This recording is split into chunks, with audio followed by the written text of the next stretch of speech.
Gọvanọ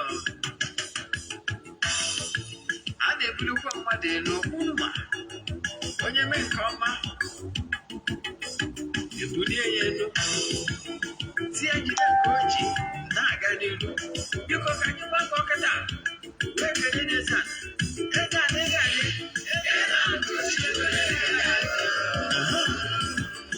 Eze-Ana Ugochi tubelu nwoke ọma na oraifite ị ga-adị.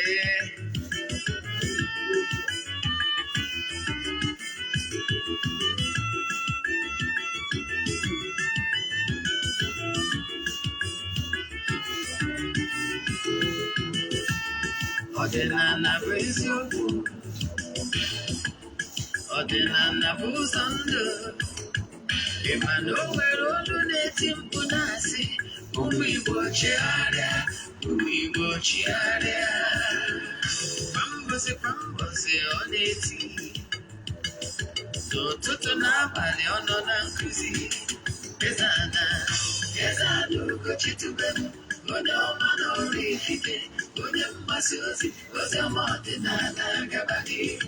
Eze-Ana Ugochi tubelu onye ọma na-eje eme ọnụ.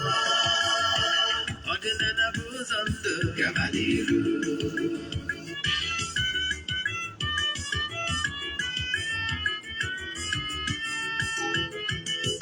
Eze-Ana Ugochi tubelu onye ọma na oraifite, onye mgbasa ozi ọma ọdịnala gaba n'ihu. Eze-Ana Ugochi tubelu onye ọma na-eje eme ọnụ. Ọdịnala bụ ụzọ ndụ gaba n'ihu. Eze-Ana ga-adị, Ugochi tubelu ga-adị, Ugochi tubelu tampụ ọ ya adị.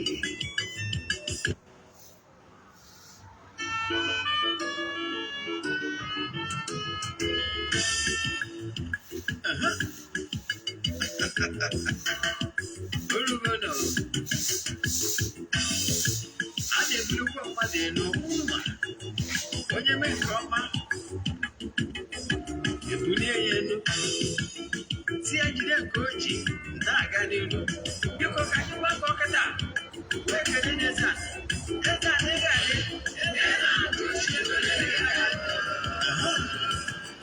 Eze-Ana Ugochi tubelu nwoke ọma na oraifite ị ga-adị.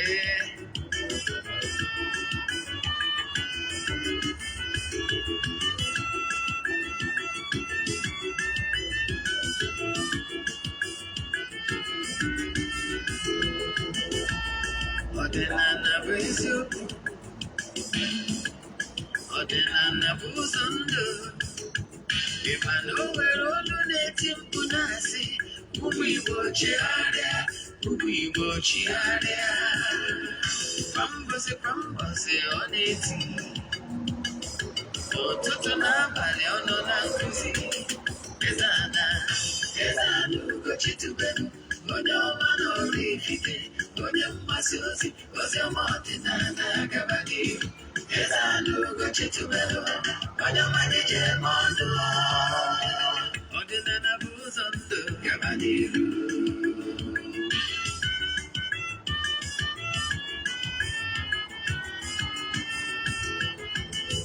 Eze-Ana Ugochi tubelu onye ọma na oraifite, onye mgbasa ozi ọma ọdịnala gaba n'ihu. Eze-Ana Ugochi tubelu onye ọma na-eje eme ọnụ. Ọdịnala bụ ụzọ ndụ gaba n'ihu. Eze-Ana ga-adị, Ugochi tubelu ga-adị, Ugochi tubelu tampụ ọ ya adị. Maka na eziokwu anwa chacha ndị oge eriga anyị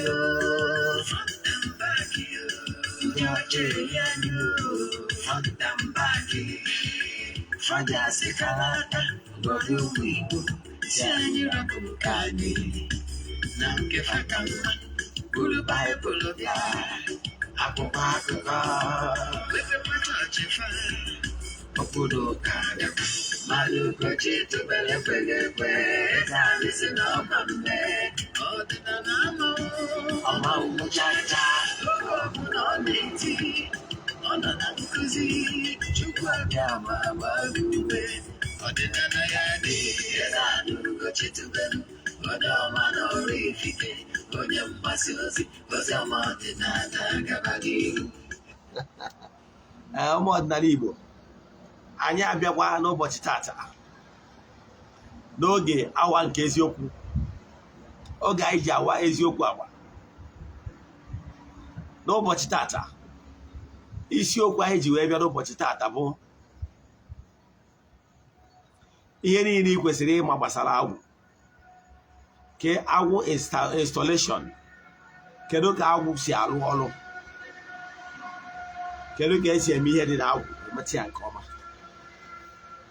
ọnya bụ isiokwu anyị mana bifo anyị gaa n'iru maka ndị ọbụta abụ izizi ha na-afụta onyonyo anyị afọ mgbe Ogbuefi EZE-ANA Ugochi tubelu na oraifite abụ m onye isi nchụaja na Ugochi tubelu na tempụl anyị na-agba afa mmiri ebilokwazi ọrụ mmụọ dị iche iche abụkwazi m onye isi nchụaja na ọdịnala restoration prayer ministry bụrụ onye mgbasa ozi ọdịnala Igbo. My mission is to help people live better life. Na aja anyị na-achụ kwa ọnwa nke ọnwa Ọktoba anyị mechiri taa yesterday bụ 19th. Ọ bụrụ na ị chọrọ isonye nke ọnwa Nọvemba, nke Nọvemba ga-ebidokwa Nọvemba 6th. So ọ bụrụ na ị chọrọ isonye ma na ị ga-esendịrị m meseji register before the time before 6th. Ihe anyị ndidiri ka ị wee sonye na ya bụ nke mbụ ihe afọwọdụ ya 3 prayer request ka ofu. Nke abụọ email donation token to the account number ka ị wee nwee ike isonye aja bụ aja a na-achụ na last for 14 days. Aja mbụ n'elu aja ịpụta ihe aja iri na igwe ka anyị na-achụ na temple na last 14 days. So ọ bụrụ na ị chọrọ ka isonye na ya send ya m ndị na-esonye bụrụ anyị amaligo dị account number mana maka gị nwa onye ọfụ mma agwa gị WhatsApp nọmba m ebe ị ga-esendịrị m meseji wee sendịrị m details gị and ya prayer request 0805 78 37 672.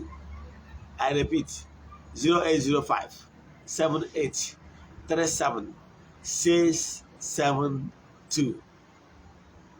N'ụbọchị taa echefuna na Wednesday ọbụla na-awụ ụbọchị anyị ji ekwubiri ndị mmadụ okwu na Ugochi tubelu na tempụl. Ọ bụrụkwazị na ị nọ nso na ị nwere ike ịbịa wuru Ugochi tubelu na tempụl book appointment with me ka ị sonyere anyị na ya bụ nkwubi okwu anyị na-ekwubi ọdịnala administration ụbọchị Wednesday ọbụla and the counseling ụbọchị ụka. But you have to chat me and book appointment with me. Maka achọrọ ka mmadụ dị crowd. Chọrọ ka enwee 2 crowd. Ndị m enwere ike ịfụ maka I would like to give everybody adequate audience. Daalụ. Then agwara gị isiokwu bara na tata anyị ji airtime na wee bịa.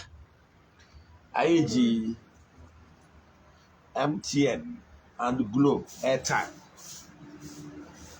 Anyị ga-enye ndị mmadụ. Ọ bụrụ na anyị mechaa introduction anyị akpọ Glo emesịa anyị akpọ MTN. Ya bụ n'ụbọchị taa anyị kwuola m isiokwu anyị bụ ihe niile ị kwesịrị ịma gbasara agwụ. Echi niile ihe anyị ga-akụzi echi bụ gbasara spiritual spouse maọbụ ihe ndị mmadụ known as nwaanyị mmiri maọbụ dị mmiri. Ihe niile ndị a ka ị ga-ama gbasara echi mana taa bụ ihe gbasara agwụ.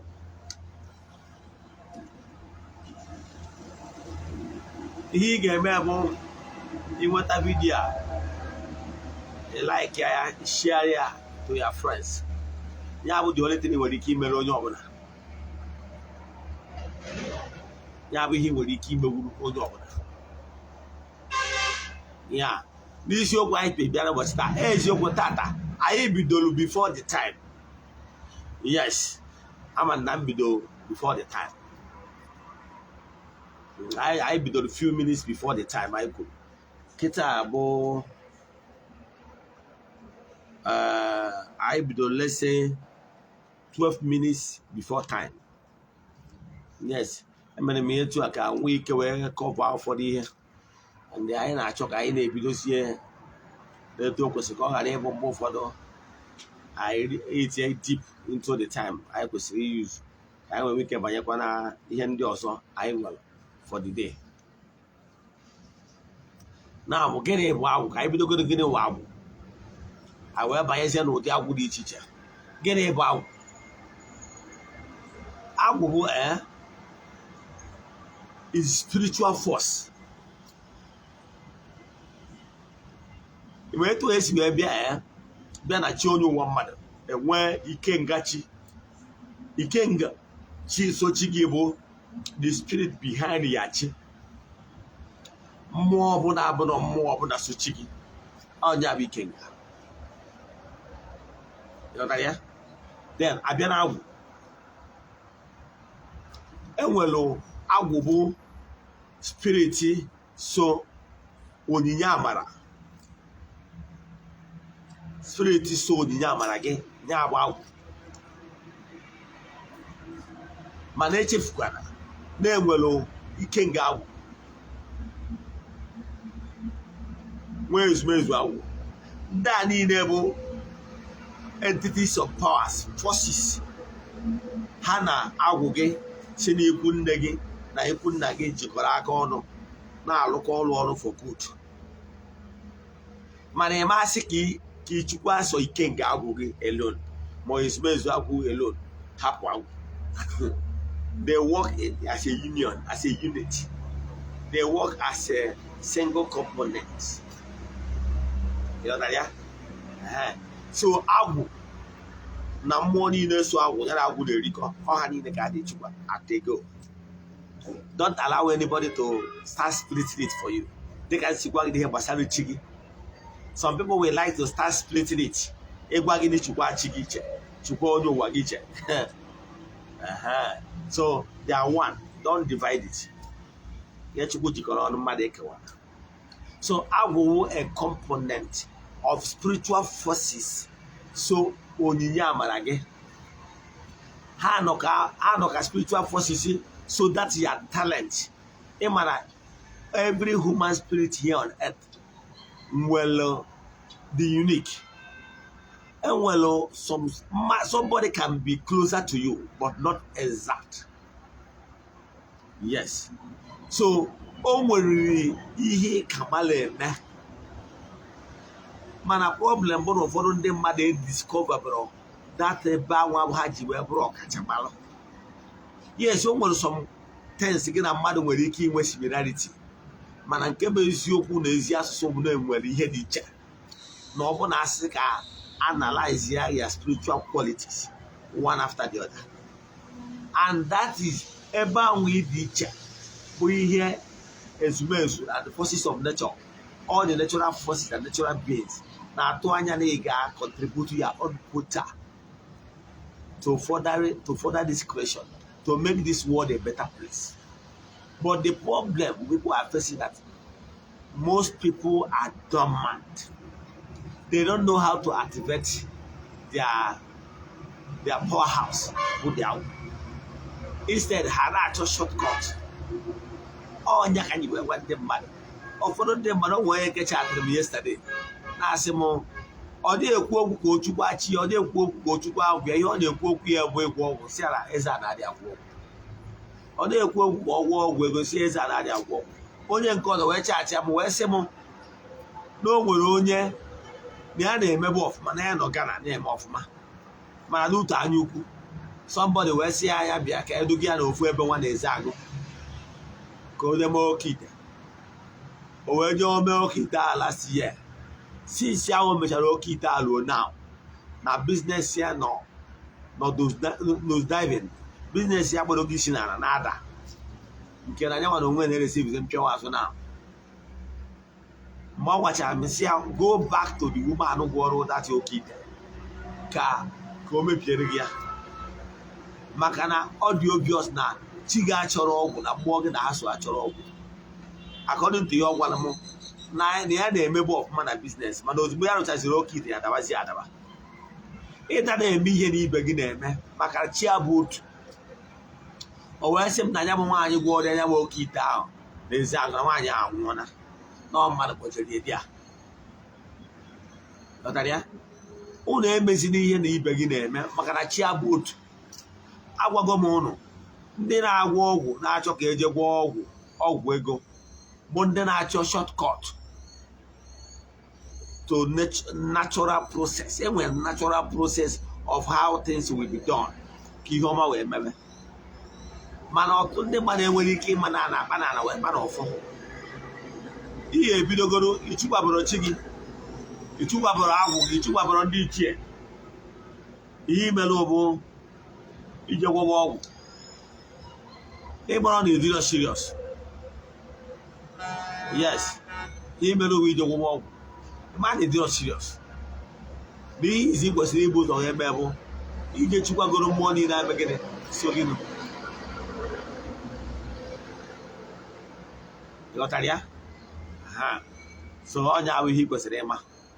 So ihe na-achịkọwa bụ na Revelation book na gift of a man maketh a way for him. Ọ akara aka gị anwa ihe anwa ị kacha eme ga-akwụ gị ụgwọ. Agwara m ụnụ wee sụrụ na o nwere nwa mma na onye Edo. His name is Mr. Adion. Yes. Okay, sorry, Mr. Odion. Mr. Odion, yes. Sorry, no, I'm not Odion, yes. He's an Edo man. Na Abuja. When I was in Abuja, I went to Zuba Spare Parts. Go to service here my car, then my SUV. That SUV happens to be an injector. That's only use injector. Yes. So where do I go see the highest mechanic now within that area na injector? Only I'm saying no, Mr. John Mujona. Madam at the workshop yard. I have a line now. I just want another line. And I was quite Japanese. Chukwa is because I'm only now injector of Maria. Only I book made the audio now again. I have a line again. The third person, look at make it the same name.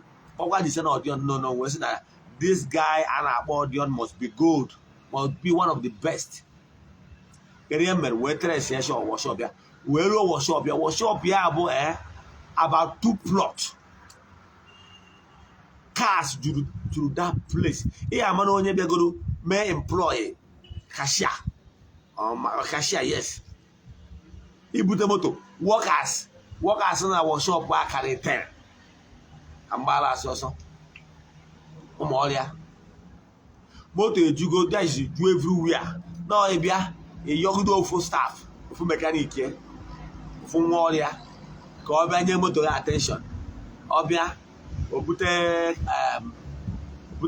computer. Or scan go to motogi. Wang he had a man, wang he high, wang go near Agwu, Equata, a cashier, document Yamotoli, and where assign all of you, assign all of you, worker. Take charge of that vehicle. Can be your governor. But the most current time I want me higher many one price. Whether or what motor to get a sound. Here on a trachea. Oh, 4 years on Manalo generating set. Yes. Obugo na generator talking in a sobu.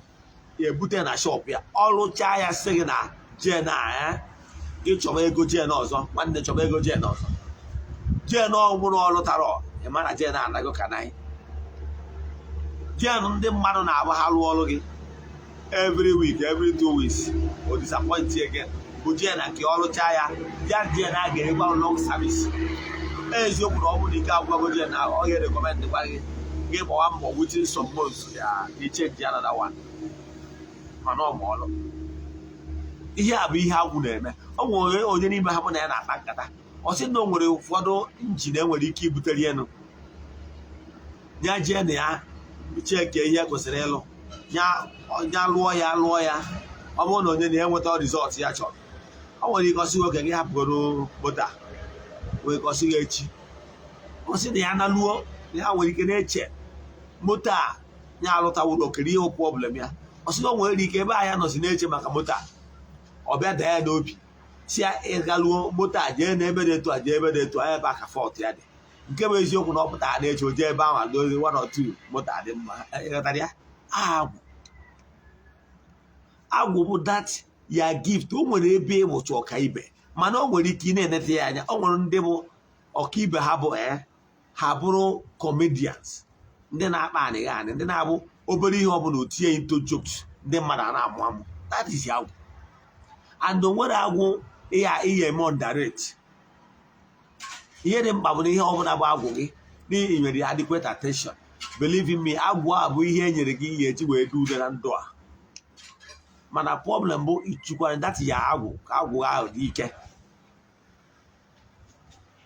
Amagoro m gị ihe ọmụmatụ ị ga-eji wee ma ihe bụ agwụ gị. O nwere ndị agwụ ha bụ connector.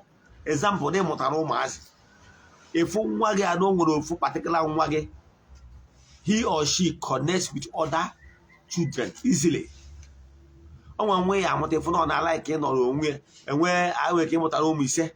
Efu ịbụ a na-abụ na-arapụ ọkarị, ịbụ a na-abụ nke na-arapụ ọkarị. Enwere ike ofu ime ha na-arapụ with all of them. Onye ahụ efu na-arapụ with all of them. Ịbata nyewa ya agwaghị ihe mere onye a, gwaghị ihe mere B, gwaghị ihe mere C, gwaghị ihe mere D, gwaghị ihe mere E. Onye ahụ connector. Ọ akara aka ya. He can be a good negotiator. Or he can actually negotiate very well.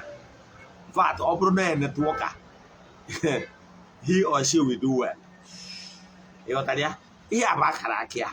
He knows how to mingle with people and bring everybody to round table. Ihe a bụ dese. So mgbe ụfọdụ ihe ndị anyị neghara anya ka m gwa gị eziokwu. O nwere ndị na social media today, they are social influencers, but that onye ha iwe kere eme underrate, but some of them are living large. O nwere ndị na social media ihe ọ nọ bụ ị na-ewetara gị ihe na-eme n'obodo dị etu a, na-eweta ya na page ya ma ọ na-eweta ya na channel ya, na-agwa gị ihe na-eme n'ebe dị iche iche. Ndị mmadụ a na-eje look towards him or her ka ha to be updated. Therefore, by so doing, his page or channel is controlling traffic, and therefore he or she is making huge amount of money. You know what I mean? He have talent here. So ọ bụrụ na ị mara ebe ị nwere talent, ị nwere ike talent ga-abụrụ egwu, enwere ike talent ga-abụrụ n'ịwụ hype man, ma ọ talent ga-abụrụ ọrụ aka, ma ọ talent ga-abụrụ ahịa. Ọ bụrụ onye na-azụ ahịa, talent ahịa, ihe osiwo na biznes abịa na biznes ọzọ, ọ ga na-ese maka na akara aka ya. So etu ahụ ka ọ dị na onye ọbụla. So ihe dị mkpa gị wee chọpụta ebe ahụ bụ akara aka gị, maka na ebe akara aka onye nọ, ebe aka chie nọ. Ezi na ka ime na onye a na-eme. So ịghọta gị ihe bụ agwụ kịta. So ihe ị ga-eme bụ ịchịkwa chi gị, gbachaa afa mmadụ na o nwere ihe dị n'ụzọ gị, ma ọrụ ma ọ bụ ihe ọbụla ma ọ bụ otu mesịa ya mekwa chi gị. Ị gbaratabazie ịlụgodo ruo na agwụ, ime ihe gbasara agwụ. Kpọkwuo agwụ ikwu nne gị na agwụ ikwu nna gị. Agwa m ụnụ na o nwere so many things mgbe eze eji eme agwụ. Mana agwụ onye lụrụ dibịa. E nwere agwụ, ọ bụrụ onye ọbụla alụ agwụ ọ bụrụ dibịa. Yes, o nwere ike agwụ ya bụrụ ọlụcha agwụ. Yes, ọlụcha agwụ family, ọlụcha agwụ oje na-azụrụ onwe ya afịa, ma oje na-alụrụ onwe ya ọrụ, ma oje na-emere onwe ya nke a ma ọ bụ nke ọzọ, ọ na-agarị ya agwụ ya achịkọ ọnụ. Yes, then mana ndị a obere agwụ. Mana o nwere ndị nwere oke agwụ. Ndị oke agwụ a bụ ndị akpọrọ ọrụ, that is ndị e nyere gift na ha ga-esi n'aka ha wee zụọ imirikiti ndị mmadụ. Agaghị ọfọ ngwurube nna ya. O nwere ndị agbọrọ n'udo dị iche iche. Den abịakọ n'ọrụ dibịa ma ọ bụ ọrụ onye nchụaja. Ndị akpọrọ ọrụ agbọkọrọ onye ọbụla n'ụdị a. Mana onye ọbụla agbọrọ, because whom much is given, much is expected. Ọ bụrụ na agbọrọ gị ka ị bụrụ onye ga-ejelu mba dị iche iche ozi, onye a ga-esi n'aka ya wee tọọ imirikite ndị mmadụ na-agbụ, ma ndị nọ n'oru ma ndị nọ n'Igbo. Ị mara na ihe ọ pụtara na ị ga-abụ dibịa ma ọ bụ onye nchụaja. Now, agwụgwụ ga-adị complete. Ịchọ ka agwụ ude agwụ ga-adị complete. ọ bụrụ na iwe onye na-alụ daizi na igwe agwụ udebe ude example dị nọ na be nna gị ma ọ dị nọ na igotala onwe gị wee na-alụ gị ị ga-enwe agwụ niile agwụ ga-adị complete. O nwere agwụ a na-alụ n'ala agwụ a na-alụ n'ala bụ ndị ikwu nne gị ga-anị ya at least ofu onye n'ikwu nne gị. Ọ bụrụ na onye ikwu nne gị anọrọ na family be ebe amụrụ ebe ịmụ nwa dị na gọgọ, ọ bụrụ na onwe onye n'ebe a ga-ekwe lụrụ ha agwụ maka na ha riri eri ha na-eje ụka, ofu onye na ụmụnna ya nwere ike ịnọchite anya ya maka ha niile bụ ndị ikwu nne gị. Onye ikwu nne gị ahụ onye ga-alụzi agwụ ikwu nne nne nne nne gị ha the same thing na ikwu nna gị. Ọ ga-enwekwa onye bụ onye isi agwụ. O nwere obodo ị ga-eje ngasị ya onye isi agwụ n'ọnụkwụ ọbụla. Onye isi agwụ na be nna gị ga-alụkwara ha agwụ ikwu nna nna nna gị ha. Etu a ka esi alụ agwụ. So ndị ikwu nne gị abịaba ha ga-ewetara gị ihe. Onwe ndị ga-abịawa chere aja, ụfọdụ na-ewere ogoro ahịfịa ka ọ katara n'ebe anwa, maọbụ na o wetara aja, maọbụ na o wetara ọfọ, maọbụ na o wetara nzu, maọbụ na o wetara edo. A ga-enwe ihe onye ikwu nne gị ga-eweta ụbọchị a na-alụ agwụ ikwu nne gị wee gọọ ọfọ dịka nna gị ochie na ha bụ ndị nna gị ochie na-akpọku mmụọ niile agwụ niile ndị ikwu nne gị ha kwudolu gị n'ọrụ ya na-achọ ịmalite ka ide ude. Onye na-akwụtere na-agwụ ikwu nna gị ga-asịkwa na nyanwa na-akwụtere na-agwụ ikwu nna gị na ị ga-ede ude, na ị ga-edere obodo, na ị ga-anara obodo, nyekwa ha ọfọ, nye gị nzu, nye gị ihe ndị ọzọ like mgbe a lụrụ nke m nwa. Onye ikwu nne m wetara nzu, weta edo, weta ọfọ, si na mgbe ọbụla mgbalụ nzu na ana na ọ ga-adị ile n'ife ọma ga-eme. Etu a ka ọ dịkwu na agwụ ikwu nna. Onye nke ikwu nna nwa mekwa the same thing, wetakwa ọfọ. Ghọtara ya? Afta ka o mechara nke anwa, mụnwa na onwe m wetakwa alụ enyi m nwoke na-alụkwa dibịa mkpọrọ ụbọchị a ka ọ bịa nọrọ soro witness ya ịlụ agwụ m. Nyanwa na onwe mekwa gịnị wetakwalụ ọfọ then plus ọfọ agwụ m. Ọ bụrụ ụzọ ọfọ one, ọ bụrụ ụzọ ọfọ ịnọ. That is ọfọ agwụ m 1, ọfọ ndị be nna m 2, ọfọ ikwu nne m 3, ọfọ enyi nwoke nyere m ọ bụrụ 4. Ụzọ ọfọ a na ka a makọtara ọnụ ha niile wụ ọfọ agwụ maka na ọfọ agwụ ahụ ọfọ dibịa. Ghọtara ya? Etu a ka m si wee mee ihe udo obi dị na-arụcha nke anwa.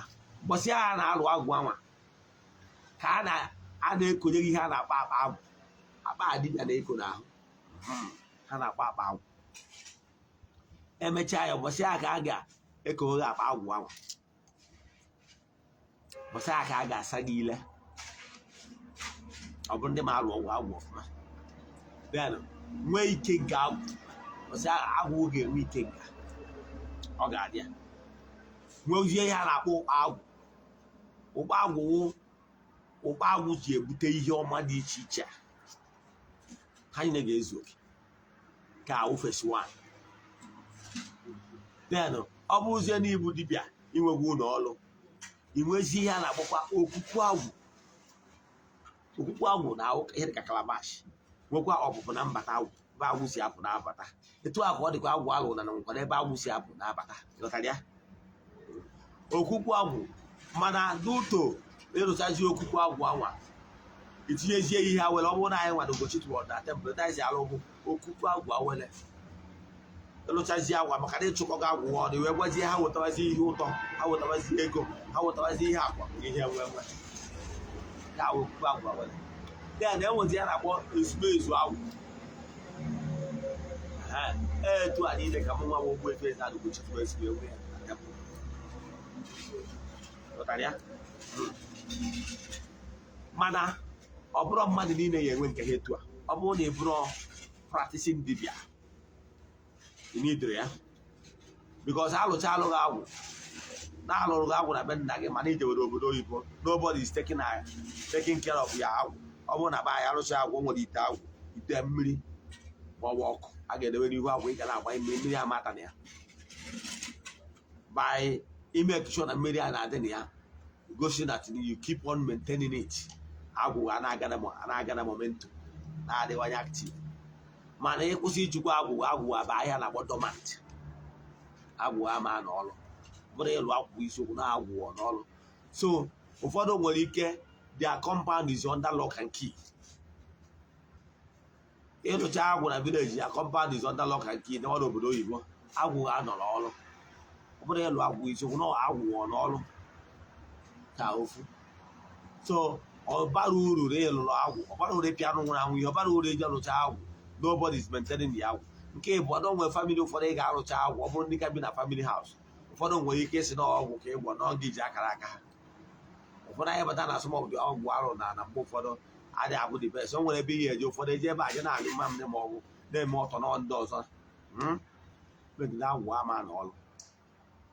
So mana o nwere ihe na-asọjestịrị ndị anọrọ nso like mụnwa nsi alụ ndị wụ pastọ ma ọ bụ ndị na-eme ụka achọrọ ka mmadụ mara na ha nwere emere ihe dị n'agwụ, ma ọ bụ ndị ka bi na family house na ha ewebara n'obi nke ha na ha nọkwa nso ịatendụ agwụ dịka ndị n'obodo oyibo ma ọ bụ ndị na-ana ebe tara aka.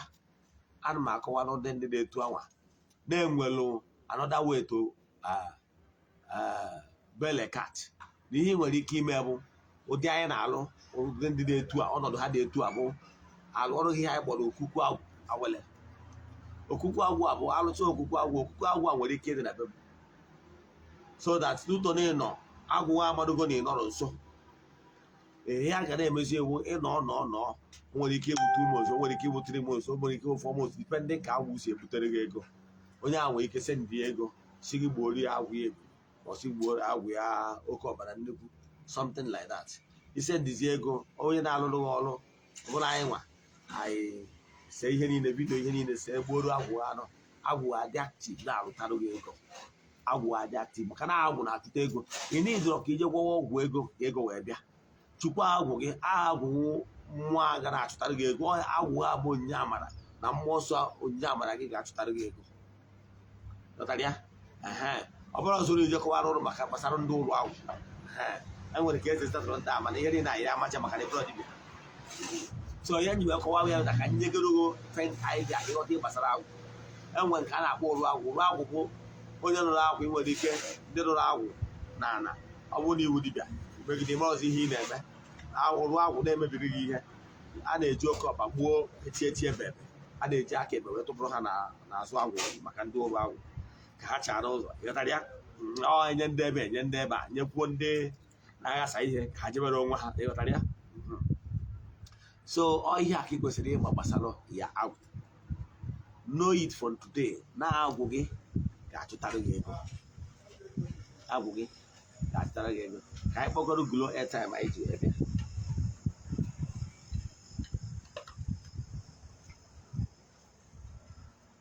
ihe a bụ airtime Airtel anyị ji Glo airtime please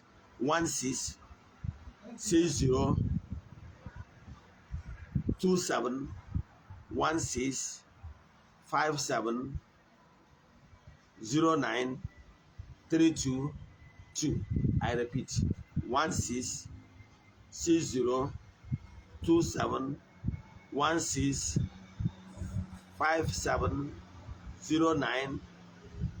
16602716570932.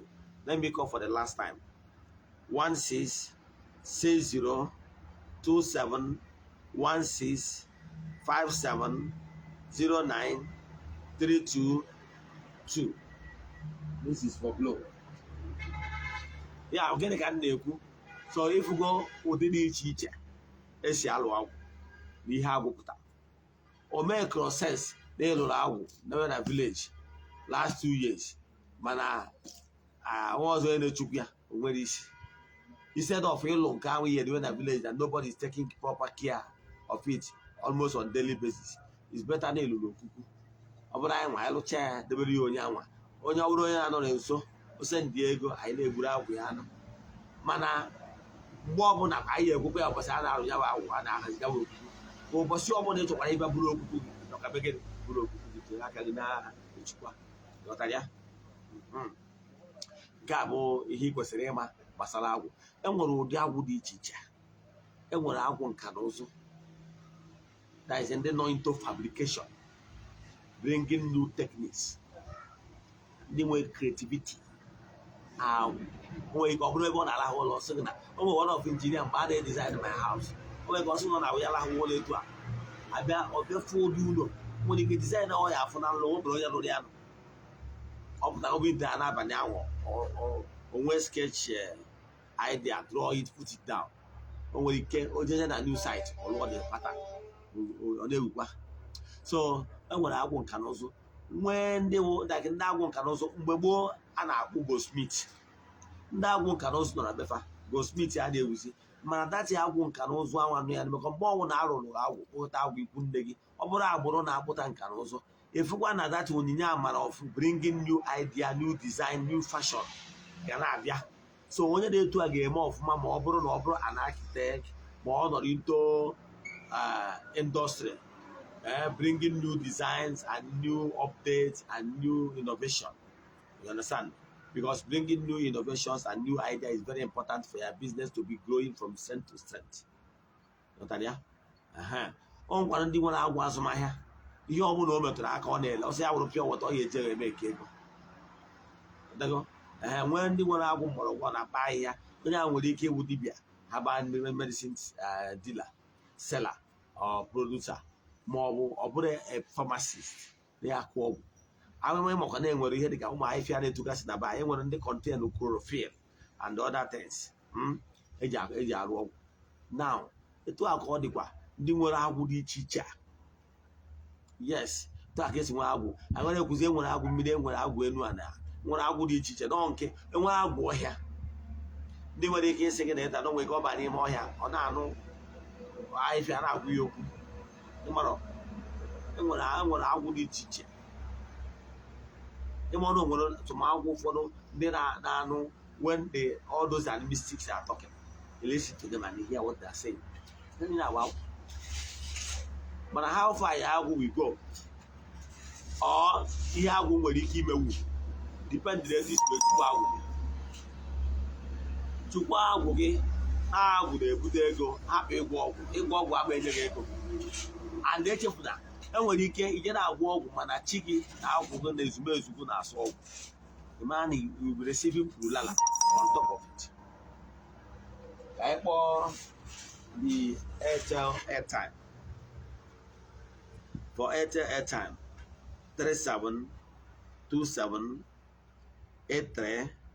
3727838511.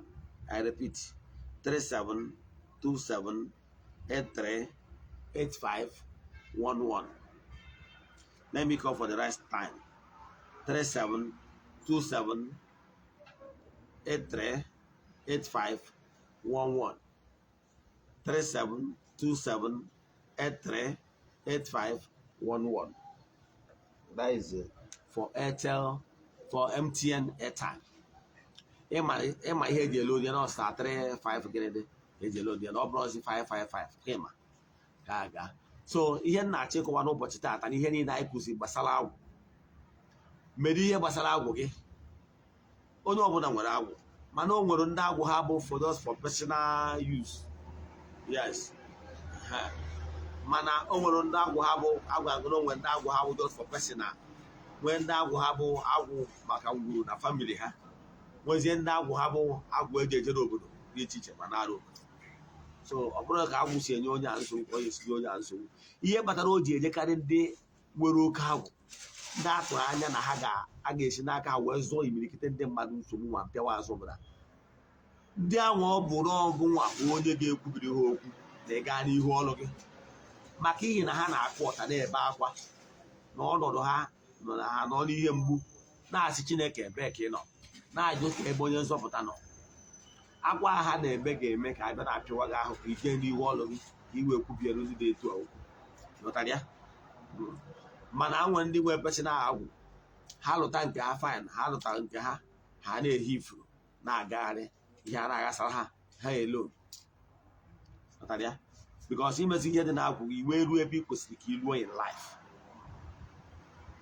mma kwụsị ebe a echefuna na anyị enwego nkụzi dị iche iche anyị kụzi gbasara agwụ ịchọ inwe ike je na my YouTube channel ebe anyị ga-afụ many series ebe anyị kụziri ihe gbasara onyinye amara si na agwụ ndị ụka kpọrọ ya onyinye amara nke mmụọ nsọ ha gbọrọ ya 7 gift of the Holy Spirit.